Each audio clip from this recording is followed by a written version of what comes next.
কবৰ এটি চমু গল্প লিখন আৰু পঠন ৰূপজ্যোতি নাথ।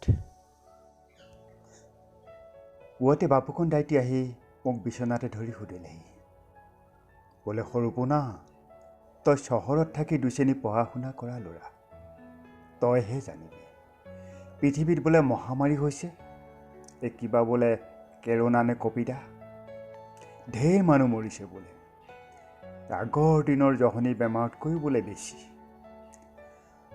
মানুহবোৰো গভৰ্ণমেণ্টে ঘৰতে ফাটেকত থোৱা দি থৈছে, একাদশীত ভাগত একাধ্যায়ো বোলে পঢ়িবলৈ নিদিয়ে।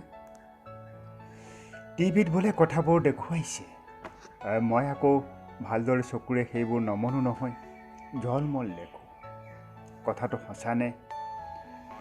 মই বিচনাতে বহি মূৰ দুপিয়াই গহীনভাৱে উত্তৰ দিলোঁ, হয় দাইটি, কৰোনা বা COVID-19 নামৰ মহামাৰী এবিধ ওলাই বহুত দেশত বহুত মানুহ মাৰিছে, বহুত হস্পিটেলত আছে, দিনে দিনে মৃত্যু আৰু বেমাৰীৰ সংখ্যা বাঢ়ি আছে, হাজাৰ লাখ। আমাৰ ভাৰতবৰ্ষ আৰু অসমতো বৃদ্ধি পাইছে নহয়। এটা হুমুনিয়াহ কাহি দাইটিয়ে ক'লে, জানো পাই, ঈশ্বৰে ইবছৰতকৈ সিবছৰ কিবা নহয় কিবা অপয়া অমংগল মানুহ হ'লে দিয়েই আছে। এই বোলে গৰমত মৰিছে, এই বোলে বানপানীত মৰিছে, ক'ৰবাত বম ফুটি, ধুমুহাত, ভূমিকম্পত, এই বোলে মদ খায়েই মৰিছে। আৰু জীয়াই থকা মুখাৰ ভিতৰতো যে কি হাই কাজিয়া, অত্যাচাৰ, চোৰ, ডকাইত, হেৰৌ থাকিবি কেইদিন জীয়াই, তাতে উভত কৰে নাচহত। ঈশ্বৰেওনো এইবোৰ কিয় কৰিছে? স্বজন পালনত কি বিঘিনি ঘটিছে? কিবা নাম প্ৰসংগ যাগ যজ্ঞই কৰিব লাগিছিল নেকি? মই এইবাৰ বাপুকণ দাইটিক কথাবোৰ ধৰ্মৰ পৰা অলপ আঁতৰাই আনি বুজাব খুজিলোঁ।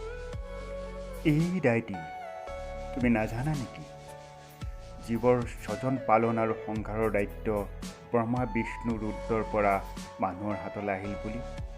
দাইটিয়ে কি বুলি উচপ খাই উঠিল।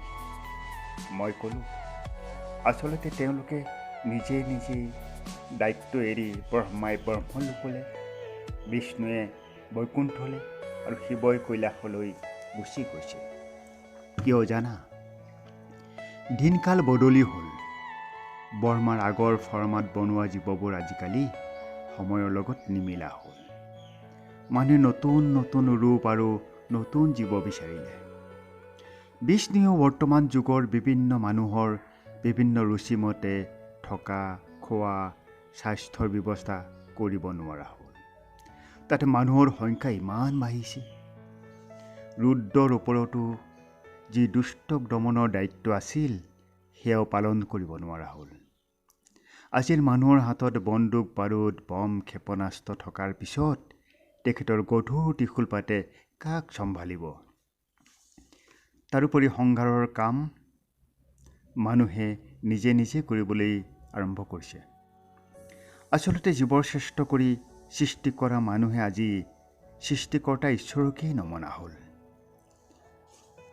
এতিয়া তেনেহ'লে কি হ'ব উপায়? গহীনভাৱে বাপুকণ দাইটিয়ে কৰা প্ৰশ্নৰ উত্তৰত ক'লোঁ, হ'বলৈ আৰু কিটো আছে, হৈ আছে। এতিয়া মানুহ নিজেই ঈশ্বৰ, সৃষ্টিকাৰী, পালনকাৰী, ধ্বংসকাৰী। কোনখন দেশৰ মুৰব্বীয়ে পৃথিৱীখন শাসন কৰাৰ দায়িত্ব বা অধিকাৰ পাব, তাৰেই প্ৰতিযোগিতা চলিছে।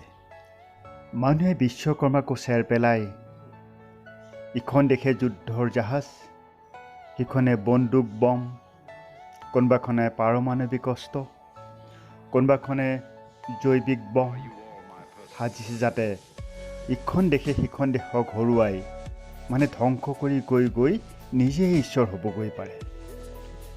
কিছু সময় মনে মনে থাকি মোৰ কথাখিনি শুনি বাপুকণ দাইটিয়ে উদাসভাৱে ক'লে,